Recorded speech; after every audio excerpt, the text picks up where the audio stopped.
இன்னைக்கு நம்முடைய நிலை எப்படி இருக்கிறது? அந்த எண்ணெய் குறையாமல் இருக்கிறதா? ஆவியின் அனுபவம் நம்மில ஓங்கி இருக்கிறதா?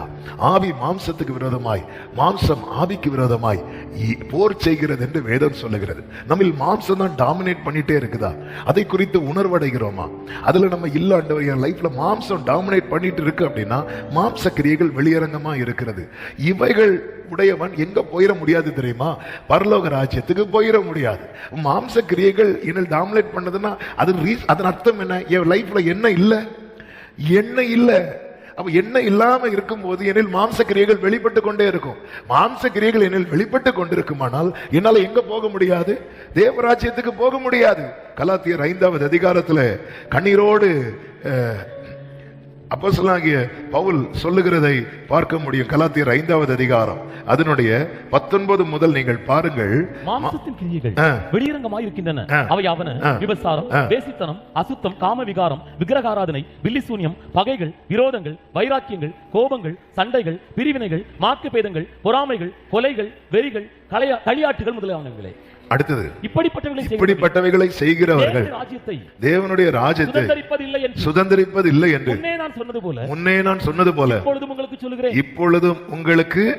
சொல்லுகிறேன் என்று சொல்லுகிறார். இப்போ நான் உங்களுக்கு சொல்றேன், அதுல மாற்றமே கிடையாது. முன்னே சொன்னது போல. அப்ப நம்ம கிட்ட நமக்கு தெரியும் 17 காரியங்கள் சொல்லப்பட்டிருக்கிறது. ஆவியின் கனி எத்தனை சொல்லப்பட்டிருக்கு தெரியுமா? ஆவியின் கனி எத்தனை? உண்மையில நீங்க பாத்தீங்கன்னா ஆவியின் கனி ஒண்ணுதான். அதுல இருந்தா எல்லாமே ஆவியின் அப்படின்னா கனிகள்னு சொல்லியிருக்கணும். ஆமே, மாம்ச கிரியைன்னு சொல்லல, மாம்ச கிரியைகள் சொல்லியிருக்கு. ஆவியின் கனின்னு சொல்லியிருக்கு. அன்பு இல்லை என்றால் ஒன்றுமே இல்லை. சில சொல்லுவாங்க, என்கிட்ட சந்தோஷம் இருக்கு, சமாதானம் இருக்கு, நீடிய பொறுமை இருக்கு, ஆனா என்ன இல்லை? அன்பு இல்லை. அன்பு இல்லைன்னா இது எதுவுமே இல்லை. இது எதுவுமே இல்லை. ஆமே, ஆவியின் கனி. சரி, நம்ம கணக்குல ஒரு 9 சொல்லப்பட்டிருக்குல்ல. 9 பெருசா 17 பெருசா? சில கூட்டி பார்க்கறாங்க.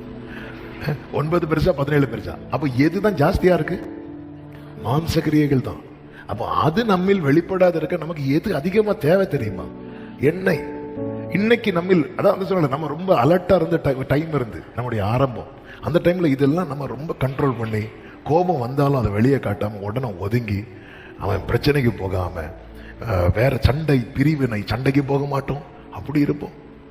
ஆமே, ஆமா. இன்னைக்கு அதெல்லாம் போய் முதல்ல சண்டை ஏதாவது வந்துட்டு அவ்வளவுதான். அப்ப இவைகளை உடையவர்கள், இப்படிப்பட்டவைகளை செய்கிறவர்கள் தேவனுடைய ராஜ்யத்தில் சுதந்திரிப்பதில்லை என்று முன்னே நான் உங்களுக்கு சொன்னேன்ல.